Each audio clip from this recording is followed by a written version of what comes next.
This is Stonehenge right here. This is Stonehenge. I'm trying to get a close up for you. I'm having a difficult time really kind of getting something that. There's the hinge. This is a nail head right here. Here's another one, and there's actually a couple on this side,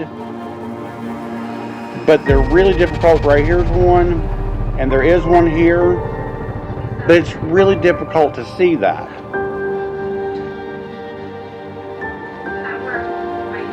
You see that hinge lines up perfectly with this up to the center, all the way. And again, it weighs 13 pounds. It's about a foot long, 8 inches wide, and 3 inches thick at its thickest part.